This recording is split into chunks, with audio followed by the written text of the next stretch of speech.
Bom, boa noite a todos. Obrigado pela presença. Eu sou o Dr. João Henrique, Dr. Alessandro Azzoni, e hoje acho que esse tópico ele tem uma importância grande para os corretores, porque está no nosso dia a dia. Então, vamos iniciar. Essa questão do direito ambiental, muitos de vocês já devem ter passado por situações em que foram barrados justamente por questões ambientais. Nós colocamos esse tópico justamente para explicar um pouquinho a diferença do direito ambiental para os outros direitos, direito civil, direito penal. Dentro do direito penal, você vai ser enquadrado dentro das leis penais, na trabalhista, no direito do trabalho, no direito civil, Código de Processo Civil e o direito civil. No direito ambiental, o que acontece? Você tem uma tríplice responsabilidade por um ilícito ambiental. Vamos dizer assim, uma coisa mais simples. Você tirou uma árvore, você contaminou um solo ou outro ilícito ambiental, você vai ser responsabilizado penalmente. Por exemplo, você tirou uma árvore e a árvore é rara. É uma árvore que tem que ser mantida, ela é nativa de São Paulo, ela tem um DAP, que é uma largura de 50 centímetros, você cometeu um crime ambiental. Então, você vai estar enquadrado nas leis de crimes ambientais. Automaticamente, você também será enquadrado por uma multa da Secretaria do Verde e do Meio Ambiente do município, ou do Estado, ou do IBAMA. E, por último, você ainda será responsabilizado para recompor o dano ambiental. O que é isso? Quando você faz um ilícito, o dano ambiental ele se perpetua no tempo e você precisa recuperar aquela área. Então, a compensação, a remediação dessa área, quem vai fazer são vocês. Então, num determinado num ilícito, você vai ter 3 responsabilidades cumulativamente. Você pode ser punido pelas 3. Isso é um grande exemplo da Ultracargo. Se lembra lá em Santos que pegou fogo? Então, a Polícia Civil abriu um inquérito civil, a CETESB multou em 25 milhões e a promotoria abriu um inquérito civil que estava chegando em 200 milhões a recomposição do dano ambiental. As 3 responsabilidades cumulativamente.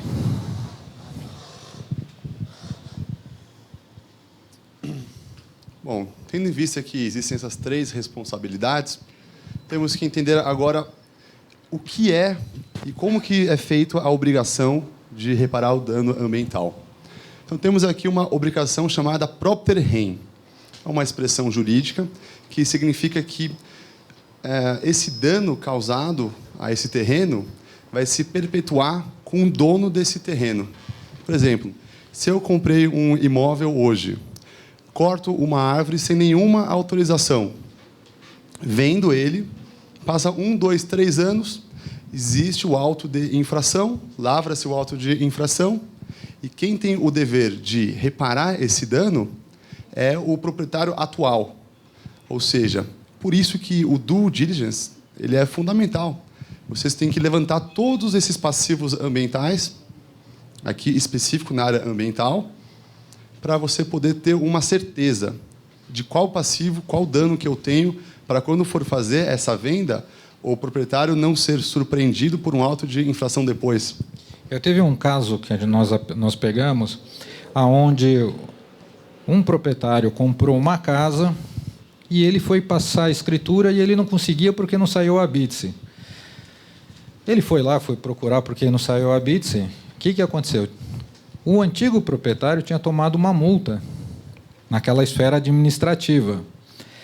Ele não tinha sido punido na recomposição do dano e nem sido penalizado penalmente, só na parte administrativa, ele tinha tomado a multa. Só que para ele poder transferir ou tirar o habite-se, ele tinha que pagar a multa. Automaticamente, quando você vai pagar a multa, você faz um TAC, que é o termo de ajustamento de conduta, fazendo uma compensação do dano ambiental. Só que tem a questão do propter rem. Quem tinha que assinar esse TAC? Quem estava na propriedade, um novo proprietário.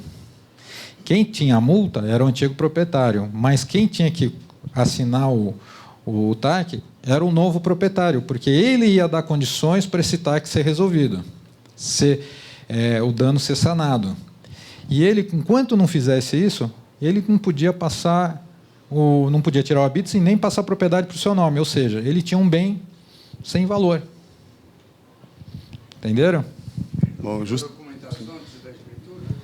Então, essa é uma questão. Tem pessoas que realmente procuram, tem pessoas que realmente fazem a compra direta. E tem algumas pessoas que procuram o comprador e vão direto. Às vezes, o que acontece? Você tem um ilícito ambiental que você não consegue delimitar essa... Ele é oculto, né? Oculto, Bom, aqui é um exemplo de um julgado que fala isso mesmo, que não importa se o dano foi feito por um proprietário antigo. O que importa é que o proprietário atual ele deve responder por esse dano. Só para responder a pergunta do senhor, se for um vício oculto, você não vai achar isso em nada. Se for não tem como você achar. Se já teve um auto de infração, os órgãos ambientais, DEPAV, CETESB, você consegue achar pelo endereço lá. É algo simples. Aqui é justamente o que o Azzoni disse. Houve um passivo ambiental, houve um dano ambiental nesse terreno, e o novo proprietário ele ficou impossibilitado de vender esse terreno. Ele não podia vender mais. Então, ele tentou mover uma ação para vender esse bem, só que mantiveram esse impedimento na venda, ou seja, tinha algum dano, ou seja, uma árvore, alguma construção numa área de proteção ambiental, vendeu esse terreno para o atual, teve um auto de infração contra ele, tentou vender, mas foi impossibilitado. Ou seja, houve uma falha, não foram feitas pesquisas.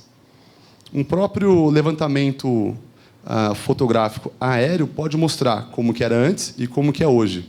Mostra que não existe mais árvores lá. Então, isso é bom para evitar coisas assim. Coisas assim, uma pesquisa simples, imediata, que você pode fazer assim, sem muita técnica, é o próprio Google. O próprio Google Earth, ele volta no tempo, acho que até 2008 ou até 2004, em determinadas regiões. Então, você consegue pegar um endereço e voltar e ver se aquele imóvel, como era a sua característica, se tinha alguma árvore, se ela foi cortada, se ela não foi, como era, se existia aquele potencial construtivo lá, se não existia. Tá? Isso dá para fazer um levantamento simples. Não é uma coisa muito confiável, mas, pelo menos, você já tem uma ideia prévia de que alguma coisa errada tem. E agora, por que esse tema é de grande importância para os corretores de imóvel? Porque, a partir de 2010, teve uma alteração no Código Civil e ela incluiu a responsabilidade do corretor de imóveis de prestar todos os esclarecimentos acerca da segurança ou risco desse negócio, dessa venda, sobre perdas e danos. Ou seja, o corretor tem esse dever saber se existe passivo ambiental. Então, além de todas as certidões que vocês têm que ter para fazer uma venda segura, ainda existe esse dever saber de tudo. E esse tudo inclui o passivo ambiental. Ou seja, ter uma noção muito boa prévia a essa venda, porque essa noção vai fazer com que o preço ele diminua. Ou seja, se eu vou gastar 100 mil para poder compensar essa parte ambiental, o preço final abaixa. Então, infelizmente, o corretor ele responde por perdas e danos. Teve um caso em São Bernardo, se não me engano, que foi da fábrica da Ford, que ela foi vendida, e uma das condições que foi levantado pelos corretores que estavam cuidando da venda, e que ali era uma área de contaminação. Tinha uma área de contaminação que deveria ser tratada, e foi colocado um desconto, acho que de 15 ou 16 milhões de reais do valor, justamente para sanar o problema, e uma exigência para não ser colocada áreas de habitação. Sim, fazer um shopping, um centro comercial, mas não de habitação. Então, por quê? Porque eles fizeram o levantamento da área e sabiam que existia uma área de contaminação. Porque o risco de você comprar uma área dessa, vamos supor, um empreendedor compra, sabe que é uma área contaminada, ele teve um desconto de 15 milhões, ele não fala nada e ele constrói em cima. Isso acontece? Acontece. Acontece e até financia. Exato. A própria Caixa fez isso. E aí depois eu falo que existe a responsabilidade do financiador hoje. Aqui é um exemplo de um julgado do Tribunal de São Paulo, que o proprietário, esse loteador, o corretor de imóveis e a prefeitura sofreram uma ação porque esse loteamento que eles fizeram era irregular, foi numa área ambiental, não podia ser feito. Então, você vê que ele é bem atual. Ele é de 2015, ou seja, do ano passado, e ali fala que a responsabilidade é solidária. Então, se vocês forem fazer parte de algum loteamento, tem que ter todas as certidões, tem que pesquisar a fundo, porque, querendo ou não, vocês ainda irão responder por perdas e danos. Além de tudo que tem que prestar atenção com todas essas certidões, tem que se atentar a isso ainda. É importante que vocês façam o levantamento não só no município, como estadual, ou dependendo da área, se tiver alguma congruência com uma área federal, também.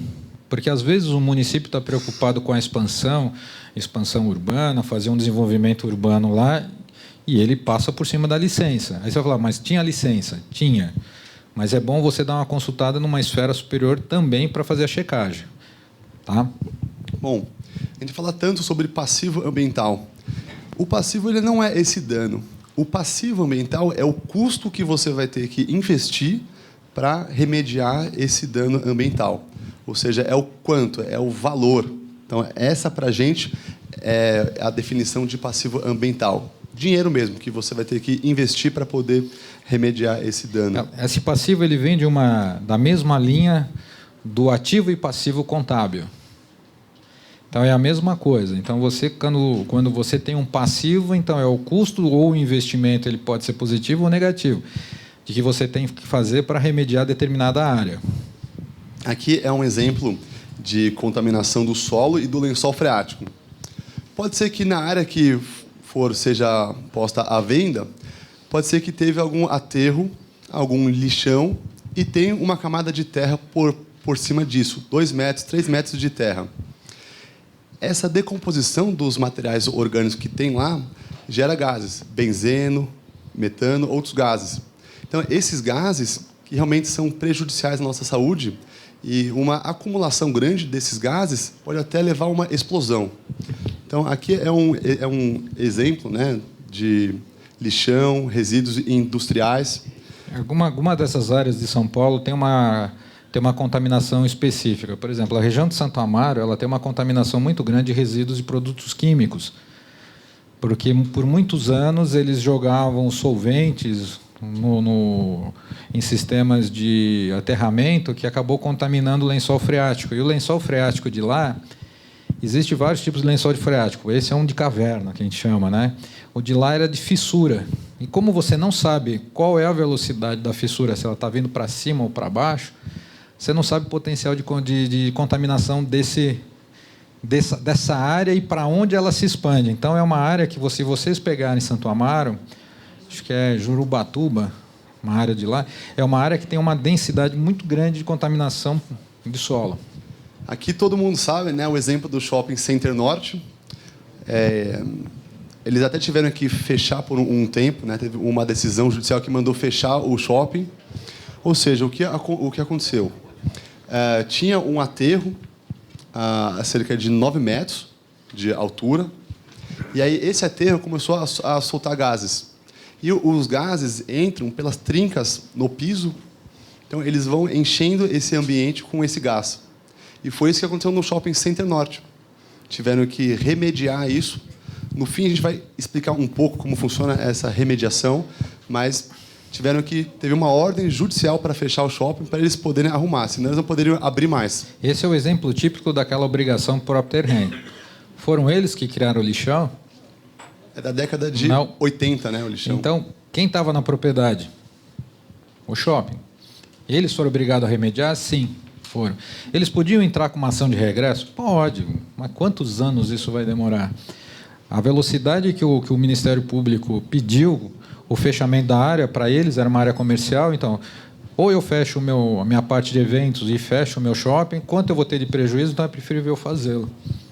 Então, esse é um grande exemplo de uma obrigação propter rem. Que é um pouco exemplo prático, o que transforma, o que gera o passivo ambiental. Então, temos aqui a disposição errada de resíduos, né, lixão, tal, desmatamento não licenciado. Nem ele falou, pega uma foto pelo Google Earth. Todo mundo consegue ter acesso hoje ao Google Earth. Você volta 5 anos atrás e você vê essas árvores lá. Avançou 5 anos, você vê que não tem mais. Pesquisa pela CETESB, DEPAV, aonde for. Vê que não tem nenhum processo de aprovação para corte dessa árvore.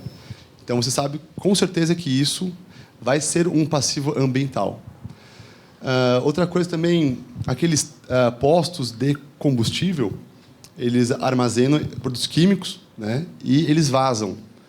Então, quando for fazer uma venda de um posto de combustível, é essencial que faça uma medição de gases, que seja feita toda essa parte técnica, porque posto de combustível, dá muito problema mesmo. Essa é uma questão de posto de combustível, desde que você identifique que tinha um posto de combustível. Por isso que é importante você fazer a pesquisa histórica. Porque dependendo... O que ele fez? Ele contaminou o solo, ele desmancha o posto, põe alguma coisa em cima e passa para frente. E o tanque fica lá. E fica lá. Enterrado o tanque de combustível. Aí você constrói alguma coisa em cima e aparece uma contaminação e o Ministério Público vem em cima de você e fala, mas eu não estou sabendo que tinha aqui. Quando eu comprei isso há 20 anos atrás, não tinha nada. Então, é importante fazer o levantamento histórico, para você saber o que tinha naquela região, naquela época, naquele momento. Para você saber ter um histórico do que você está comprando ou que você está vendendo. E pior ainda, até o terreno vizinho consegue contaminar o seu solo. Então, você, além de fazer o histórico do seu terreno, é bom fazer os do vizinho, porque essa contaminação ela não é única, vertical, ela pode vir e contaminar o seu solo. Antes de você... Volta um pouquinho só naquele lá.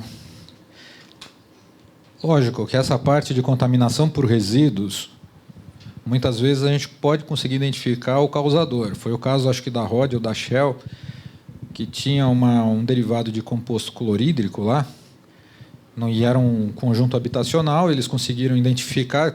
Na hora que eles foram fazer a medição, eles viram os rótulos da empresa. Lógico que o Ministério Público foi para cima da empresa, porque teve a identificação. Mas hoje, o que a gente vê muito nos casos que nos procuram é justamente o desmatamento, que a gente chama, na verdade, é a parte de supressão vegetal. A pessoa faz uma supressão vegetal, constrói e vende. Sem autorização, ou com uma autorização que não deu, ele fez o caminho certo, só que ele não seguiu o caminho todo. Ele esperou somente sair o decreto que autorizava a remoção, mas ele não deu continuidade do processo. Ele acha que com aquele decreto ele podia ter removido. Então, isso causa, lá na frente, uma multa que você vai falar, nossa, de onde apareceu? Apareceu nesse processo. Que é um típico exemplo de posto de combustível, né? Você pode ver que houve uma fratura nesse tanque e vazou todo esse combustível. Pneus também geram um passivo grande, depósito ilegal de pneus. Um grande exemplo é aquela região da Samarco, que teve aquele lodo. Daqui a alguns anos, essas áreas serão comercializadas. Só que você vai ter um forramento de material contaminante ali, e que vai passar, daqui a alguns 10 anos, a pessoa acaba esquecendo, começa a lotear, começa a vender, e aí você pode ter um problema de contaminação local. Você tem que lembrar o que houve nessa região. Aqui é apenas um exemplo ilustrativo, né, dos possíveis impactos ambientais: poluição da água, atmosférica, odorífera, poluição sonora, poluição do solo. O que mais acontece hoje em dia é contaminação do solo e da água. Hoje é o que mais acontece, porque as atividades que poluem a atmosfera vêm da indústria, e já é muito bem regulada a indústria. O que acontece são nessas atividades que não são muito reguladas. Você pode ter, por exemplo, eu vou jogar o meu esgoto nesse lago, nesse rio, e eles não regulam isso. Se for uma indústria que faz carros, eles são muito bem fiscalizados. Então, isso aqui a gente consegue desses empreendimentos. Essa é uma questão que eu coloco muito para questão de locação. Mudança de objeto da locação. Você fez uma locação para o proprietário, você faz uma gestão dos imóveis de um determinado proprietário, você loca ele para uma determinada função. No meio do caminho, a pessoa muda e não avisa nem você nem o proprietário. E ele começa a incorrer em danos ambientais que não estava previsto no contrato. Aí ele entrega o imóvel por vencimento do contrato ou por rescindir o contrato, mas o dano ficou. E o proprietário e vocês não tinham nada a ver com a história. Então, a fiscalização é importante que, se vocês têm uma gestão de carteira de imóveis, é que vocês façam um acompanhamento dos imóveis locados, para que não haja mudança de objeto. Se ele foi feito para restaurante, que seja restaurante. Teve um caso que aconteceu na Vila Mariana, que a pessoa locou a área para uma lanchonete, e aí ele percebeu que o público que frequentava era de motociclistas. Ele abriu do lado e colocou para lavar as motos enquanto o pessoal ficava no bar. Aí percebeu que podia trocar o óleo. Aí percebeu que podia fazer não sei o quê. Ele pegou licença para fazer a lavagem das motos? Ele pegou a licença para mexer com óleo e combustível? Isso é CETESB? Não. Na hora que ele entregou, foi direto para cima do proprietário. Então, é importante que vocês tenham essa visão. Então, aqui, como que funcionam essas etapas de uma investigação? Primeiro, existe a suspeita de alguma contaminação e o diagnóstico preliminar. O due diligence, ele vem após isso. Ele é uma coisa mais robusta, é uma investigação mais... ele vai olhar a fundo. Então, tem o diagnóstico ambiental, é feita uma análise de risco, é feita uma proposta para remediação, ou seja, quanto que vai custar para eu descontaminar esse solo. E depois, que nem o Azoni falou, tem que ter esse monitoramento. A gente falou, se você aluga alguma coisa para locação, e eles mudam esse objeto, tem que fiscalizar, tem que monitorar bastante. Quer ver uma coisa que vai dar muito problema de área contaminada? É o projeto da Operação Urbana Moca Vila Carioca. Aquela área é uma área de concentração muito grande de galpões de 30, 40, 50 mil metros, 80 mil metros ou 100 mil metros, que os empreendedores vão cair matando em cima. Só que é passivo ambiental enorme.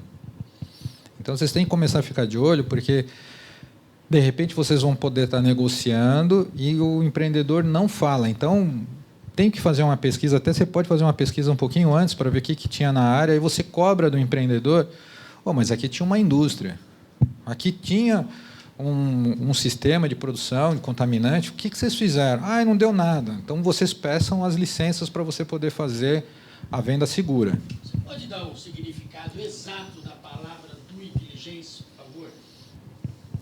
É uma expressão que veio do inglês. Inicialmente, ela... Na nossa língua. Sim, é uma análise profunda. Você tem que fazer a sua ação com uma certa diligência, né? Essa é a preocupação, né? Muito cuidado. É uma diligência que você vai tomar, né? Então, do é devido, então é a diligência devida que você tem que tomar para qualquer ramo, né? E uma análise anterior, essa preliminar, para ser feita, ela é um pouco simples e não tem muito gasto. Você tem que juntar o máximo de informação possível. As fontes podem ser entrevista, vizinhança, matrícula, consultar em órgão público as atividades que lá eram feitas. Então, isso é uma análise preliminar. Daí, vocês vão poder perguntar para o vendedor com mais base sobre o que tinha lá. Então, essa análise ainda não é o due diligence, vai vir depois. Então, aqui é um exemplo, né, de uma ação civil pública.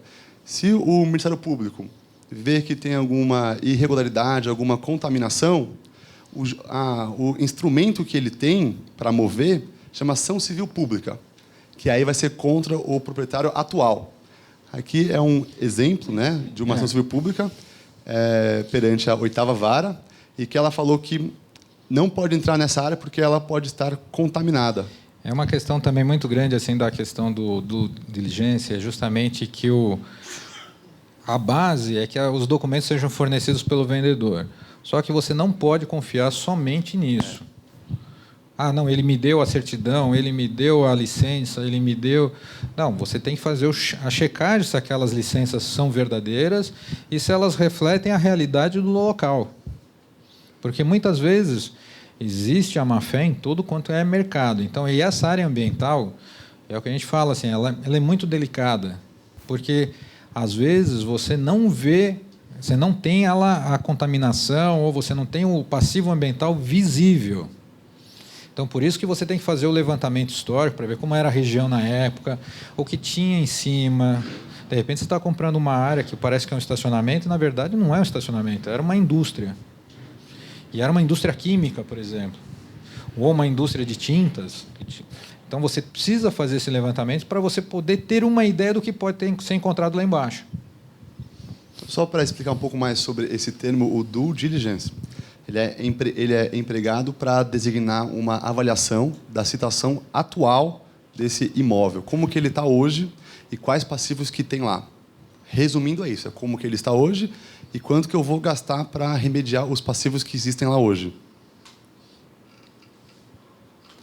Aqui é um exemplo de vários tópicos. É um mini roteiro, né? Ele é um pouco mais profundo do que isso, mas aqui é uma ideia.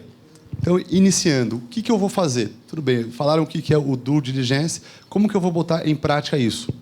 Primeiro de tudo, faz uma pesquisa pelo endereço desse imóvel, nos órgãos ambientais, e vê quais tipos de atividade tinham. Qual licença que ele tinha lá?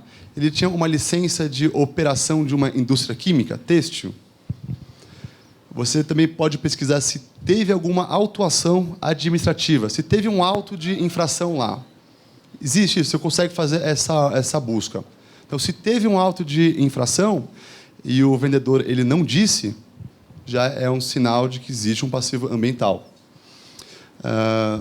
Também tem os termos de compromisso ambiental, e termos de ajuste de conduta, se já foi lavrado um auto de infração. Esses são mais fáceis de achar, porque você pode entrar na imprensa oficial, colocar o endereço ou o local e você consegue levantar se esse termo foi, porque ele tem que ser publicado. Então, fica mais fácil fazer esse levantamento.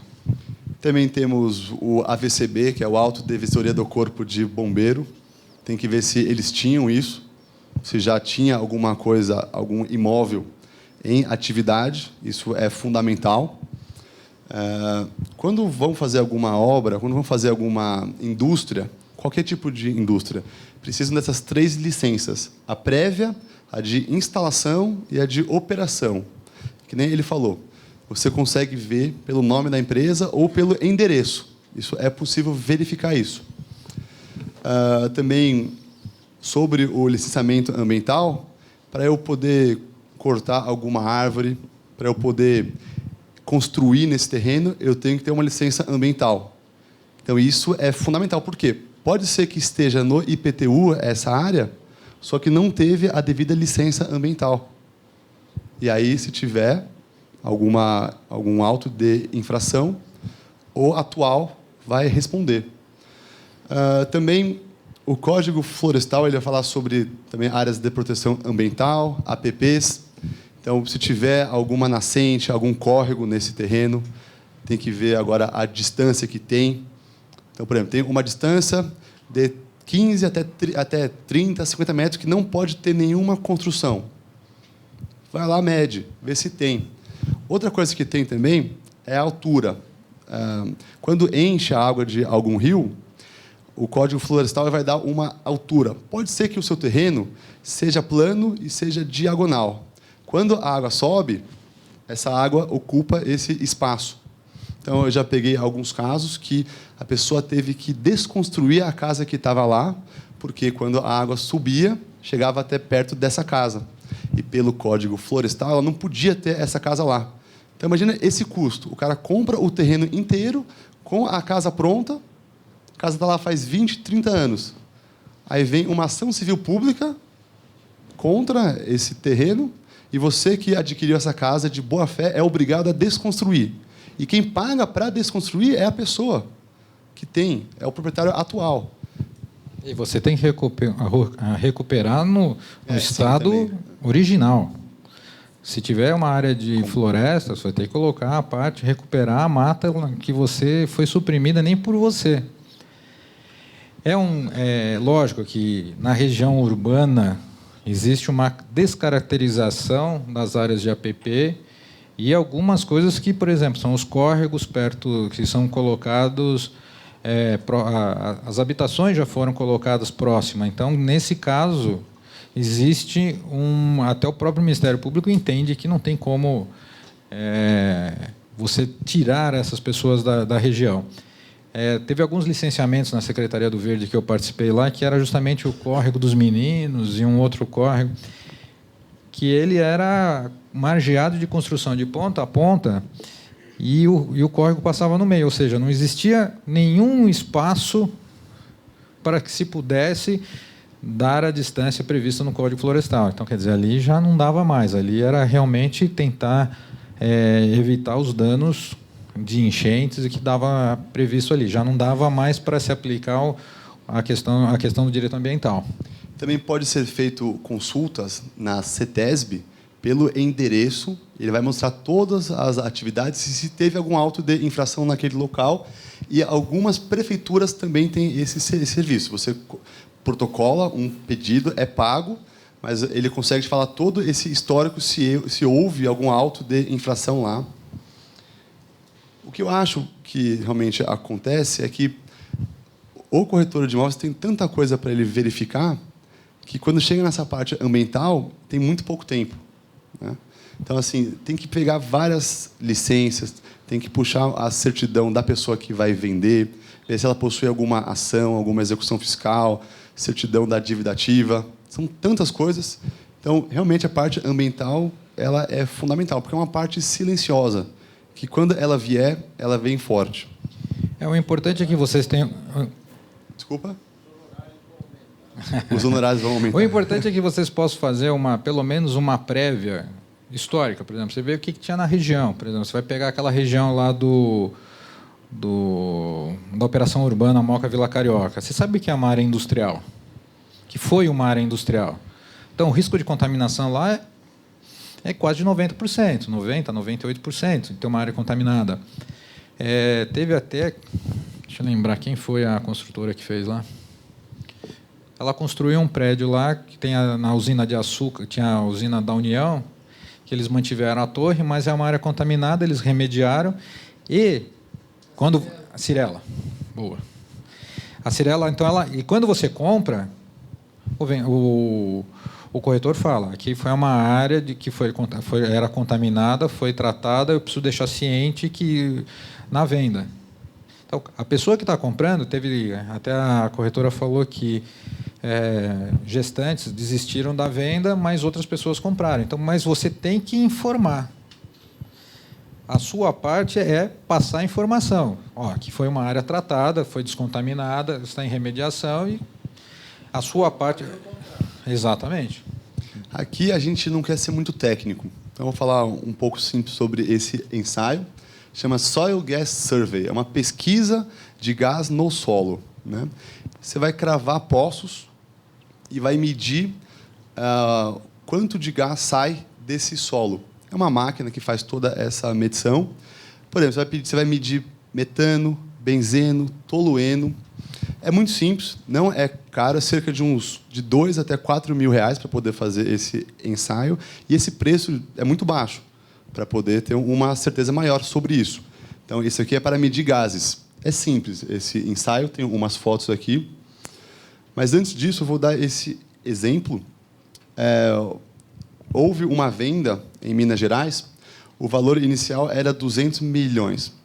E, no diagnóstico preliminar, viu que tinha possíveis fontes de contaminação desse solo.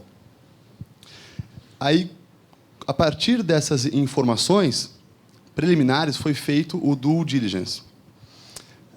Foram feitos postos de monitoramento para pegar gases e medir constantemente esses gases. E eles trataram esse solo usando o pump and treat. O que é? Eles vão, por esses solos, eles vão retirar a água, vão bombear essa água, vão tratar essa água e vão dar uma destinação adequada para essa água. Depois eles vão medir esses gases e ver que eles baixaram muito. Então, esse custo final foi de R$1.200.000. Você vê, é muito pouco. Agora, imagina, é uma área grande para uma empresa, uma indústria, fazem toda essa infraestrutura, aí depois que está pronto, existe algum vazamento de algum gás, fazem esse teste, que ia custar R$5.000 apenas, e eles veem que vai ter que tirar toda essa parte da usina, tratar o solo. Então, esse 1 milhão saiu muito barato. Para eles, podia sair 20 milhões para cima. Ia ter que refazer tudo. Então, é fundamental isso. Esse é um exemplo prático. É importante porque, assim... Que aconteceu mesmo. Esse exemplo ele aconteceu mesmo e foi um custo barato. Porque se você fosse pensar em questão de multa ambiental, isso ia para a faixa dos 40, 50 milhões brincando, fora o empreendimento ser embargado, a atividade ser embargada, até que seja feita a remediação. Então, quer dizer, além da multa, ainda você tem a paralisação do empreendimento ou a paralisação da atividade. Então, quer dizer, às vezes, é muito melhor você fazer o diagnóstico correto e remediar. E uma outra coisa que é muito importante, principalmente em São Paulo não existe mais vazios urbanos. As áreas que estão desocupadas hoje, alguma coisa, algum passivo ambiental tem. Por isso que ela está há anos parada. Por isso que fiquem muito atentos, de repente, tem uma área que a pessoa resolveu vender, estava na frente. Calma. Veja o que tem ali antes. O preço está muito bom, né? Exatamente, para não correr um risco de você vender uma coisa e descobrir um problema e o novo adquirente vir para cima de vocês. Então, aqui é um exemplo. O terreno ocupado já está construído, habitado, o solo está contaminado, como é que faz? Aí é um outro caso. Se você tiver, dependendo do nível de contaminação, vamos dizer assim, ele fez a pergunta de que se você comprar uma propriedade que já tem um dano ambiental, já tem uma área contaminada e a pessoa já mora no terreno, ali a primeira coisa que tem que ser feita é ver que tipo de contaminação que ela é, se ela coloca em risco as famílias que moram em cima. Tem duas hipóteses, sim e não. Se não, você vê qual o nível de contaminação, como que você pode remediar essa situação.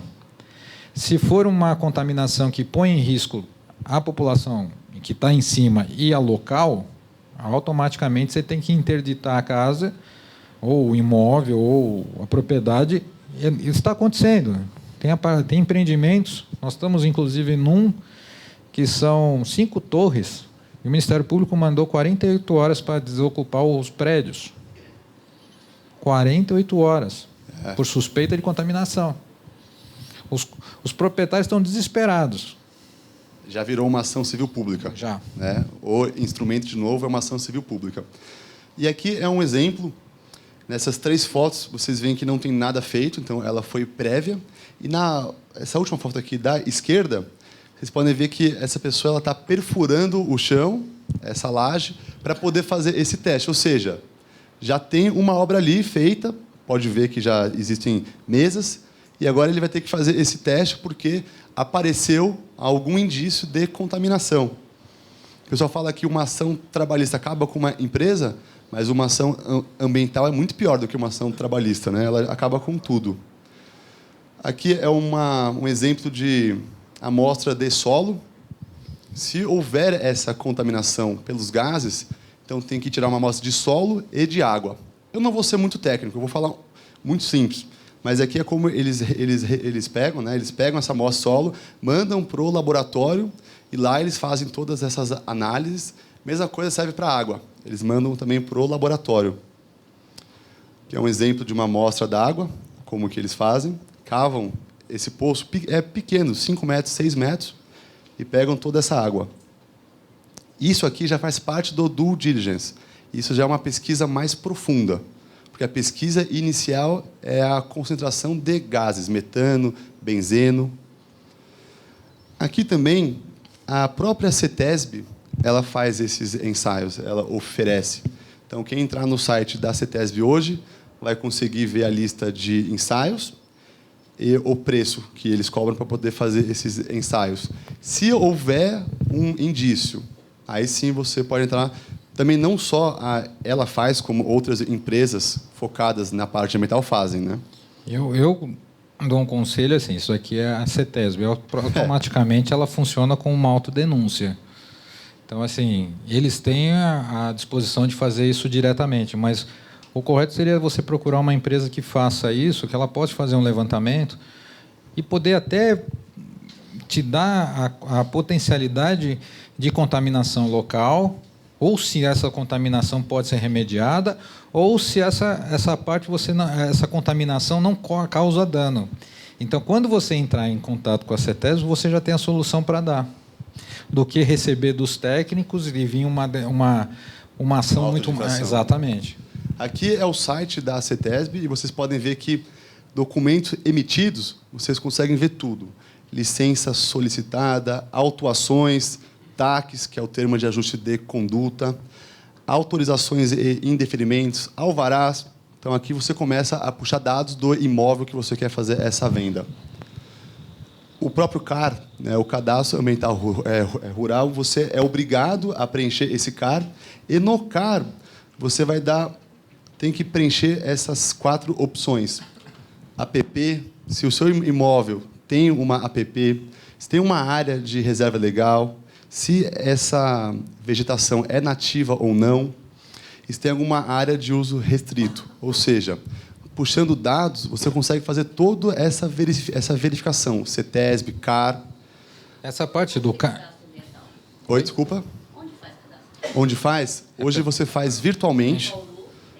Não, você faz no ele país por site. inteiro. Eles fizeram mas um você sistema faz online. pelo site. É online. Online. Hoje é online. Só que você tem que tomar muito cuidado, porque assim, com esse geoprocessamento, com esse nível de informações que o Ministério do Meio Ambiente já tem de monitoramento dessas áreas verdes, particularmente, nós acreditamos que o governo já tem tudo mapeado. Justamente.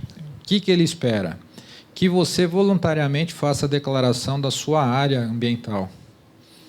Tipo o cruzamento de dados da Receita Federal. É do imposto de renda. Exatamente. Ele está esperando que você fale, eu tenho uma área de tantos metros quadrados de APP, tenho tanto uma área de reserva legal, e ele vai checar com o que ele tem. Não tendo, ele te autua automaticamente. Então, por isso que o CARS tem que ser feito de forma correta. Não adianta você falar, mas eu vou colocar, essa área de APP já não tem mais. Cuidado. Cuidado. Realmente você tem uma área, mas tantos hectares, tanto sei o quê, então nada é... Nessa questão que a senhora está colocando, dessas áreas... Antigas, áreas antigas. As áreas antigas, geralmente, eram averbadas. Sim. Tá, em escritura. Essa a verificação que você tem que fazer quando você for fazer um levantamento para o CARS. Pega a propriedade, vai no registro de imóveis local, vê quanto que essa área está averbada de áreas de proteção, vê se ela corresponde, aí você tem que fazer uma área de correspondência local para ver se realmente bate com a área total. Dá um trabalhinho? Dá muito. Mas Só vale que é a o pena. seguinte, você precisa fazer. Porque pensa que se você declarar alguma coisa que o governo já tem e está errada, você pode ser autuado automaticamente por sistema. E aqui você consegue verificar o CAR do imóvel que você está fazendo essa negociação. O próprio DEPAV, ele é da Prefeitura de São Paulo e ele tem um relatório de áreas contaminadas. Então, você tem o endereço, joga aqui nesse relatório e você vê. Então, algum exemplo aqui, ó. Essa área aqui fica na Dom Azero Coutinho, né, em Aricanduva, e ali mostra que a área possui solventes aromáticos. Ou seja, você já vê que essa área já está sendo investigada e ela possui metais e PAHs, e a água subterrânea dela está contaminada. Então, pelo próprio DEPAV, que seja em São Paulo, apenas no município de São Paulo, você consegue ver todas as áreas que têm problemas de contaminação. A CETESB elaborou esse mapa do estado de São Paulo, que vocês conseguem ver todas as áreas que possuem contaminação. Praticamente aqui na cidade de São Paulo, houve até uma CPI das áreas contaminadas que fizeram um levantamento dessas áreas. Então, existe um controle e monitoramento dessas áreas. Então, é importante, é que eu falo assim, essas grandes áreas que a gente tem hoje, que vai ser foco de empreendimentos futuros, fiquem atentos, peçam. Eles são obrigados a dar informação para vocês. Eles simplesmente não podem falar, não, está tudo certo. Não, eu quero ver. Porque quem vai estar negociando são vocês. Então, é importante que vocês peçam tudo. Porque, às vezes, é o que a gente fala, a gente é até meio radical, mas, às vezes, é mais fácil você abrir a mão de vender um bem que tem um risco ambiental, porque vai ser pego, uma hora ou outra vai. Um vizinho vai denunciar, ou a própria fiscalização acaba pegando e ele vai vir para cima. Esse exemplo aqui é a mesma lista que tinha pelo DEPAV, a CETESB ela fornece essa lista também. Então, você vê que isso aqui é um posto de combustível e ele tem aqui contaminantes, solventes aromáticos e combustíveis automotivos. É o exemplo clássico, que o tanque ele teve algum vazamento e contaminou o solo desse imóvel. Então, essa área aqui já está contaminada. O próprio ARISP, você consegue puxar essa matrícula, né? Se for virtual, você puxa, e pela matrícula você consegue ver para quem foi vendida e você vê se teve alguma atividade, né? Posto, tinta, indústria, o que for. Você consegue ter uma noção do que havia lá antes. E isso vocês têm acesso também. Então, para fazer isso, é um pouco mais simples. Hoje, no nosso dia a dia, eu acho que a contaminação por óleos combustíveis é o menos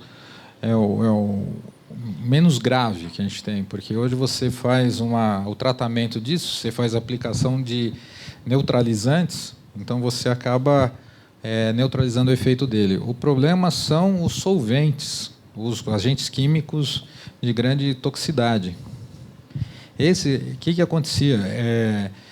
As empresas tinham vazamentos dentro das suas produções e não relatavam. Vazava, ia lá, esvaziava, soltava, soldava, fazia de novo e soltava ali, contaminava e ficava. Então, quer dizer, essas partes desses contaminantes são muito mais drásticos. Aí o tratamento dessa área, só para vocês terem uma ideia, é a remoção total da área.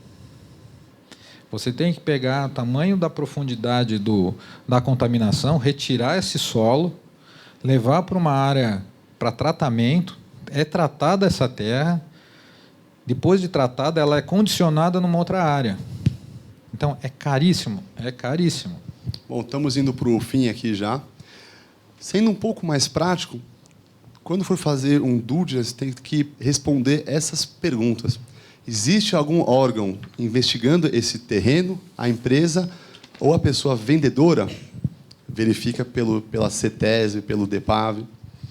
Existe algum relatório ambiental feito previamente? Ou seja, será que esse vendedor já sabia que tinha algum passivo ambiental e fez algum relatório? A empresa já teve algum dano ambiental? Pesquisa ali. São dados públicos que você tem acesso. Então, é simples fazer essa pesquisa. Se nesse terreno haviam atividades vinculadas a produtos químicos, sim ou não? Se sim, então tem que prestar muito atenção, fazer o teste para verificar essa concentração de gases. Isso é fundamental. É uma coisa barata, custa R$5.000, 6 mil. Ou seja, o que é 6 mil em face de você ter que tirar tudo? É pouco. Depende de quem que vai arcar com esses. Justamente, depende de quem vai arcar. É o vendedor. É o vendedor. O vendedor tem... Porque o que acontece? A responsabilidade é dele. O corretor não. Nesse caso, o corretor não. Quem arca com isso não, é o vendedor. É quem vende. É o vendedor, porque está na mão dele. Porque ele tem que provar que aquele terreno é bom. Senão, você não vende, ninguém compra. A ideia é que o vendedor A ideia pague. É que quando você... Eu quero vender... Foi o caso da Ford. Ele sabia que a área tinha contaminantes, não dava para se fazer empreendimentos imobiliários para unidades familiares, sabia quanto saía o custo, ele abateu o preço do custo e ainda colocou a exigência de não ser feito área de habitações familiares, ou áreas comerciais. Então, ele já sabia, ele já fez o levantamento, entendeu? Ele falou, olha, essa área eu vou vender mais baixo porque não dá para construir aqui. Porque aí, para a construção, exige uma remediação muito mais delicada. Porque quando você faz alguma remediação para a área comercial, então você faz uma remediação menor. Já para uma área que vai ter habitação, você tem que eliminar a contaminação. E, por fim, uma pergunta boa de ser feita é: existem doenças afetando a população no entorno desse imóvel? Pode ser que seja uma indústria química e as pessoas sejam afetadas por isso, né? Leucemia, alguns cânceres são afetados por esses produtos químicos, né? Então, é fundamental ver isso. Teve um filme que foi feito pela Julia Roberts, que foi justamente sobre essa questão de uma área americana que tinha sido vendida. Exatamente. E foi um caso real. Foi um caso real. Eles construíram um condomínio em cima, as pessoas começaram a ficar doentes e era por contaminação do solo que a empresa passou para frente. E a filial dela é aqui do lado do céu. A filial aqui perto, né? Exatamente. Aí eles criaram hoje... Abriu essa porteira, né? Aí criaram... Tem uma normativa americana que faz o due diligence ambiental obrigatório. É obrigatório apresentar o due diligence ambiental na venda de uma propriedade. E não é um due diligence simples. Ele tem um pré-requisito, é uma lei federal americana. Bom, aqui então, fechando, esse objetivo do due diligence é você conseguir estimar em dinheiro quanto que ia ficar para você remediar o passivo ambiental. É saber esse custo exato, porque esse custo vai influenciar na sua venda. E muitas vezes você vai ter que abortar o projeto pelo custo ambiental. Infelizmente, o custo pode ser muito alto. Aí você fala, mas pô, eu vou perder? Não. É preferível perder nessa fase de projeto do que você efetuar um empreendimento e aí você arcar com esse dano. Teve um caso recentemente em São Paulo que uma incorporadora foi obrigada a devolver os valores dos apartamentos que foram pagos, porque a obra está embargada. Ela foi obrigada a devolver tudo. Foi. E valores gigantescos. Então...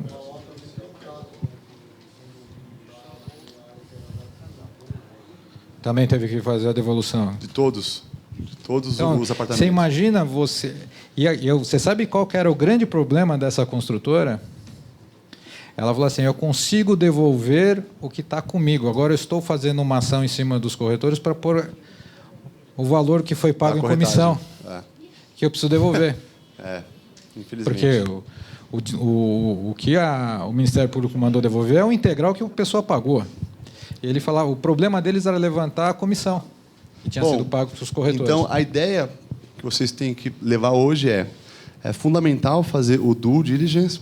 Ele é um jeito para que você garanta e aumente a segurança jurídica na venda e, principalmente, a segurança jurídica do corretor de imóveis, que também responde solidariamente por todo o passivo ambiental que tem nesse imóvel.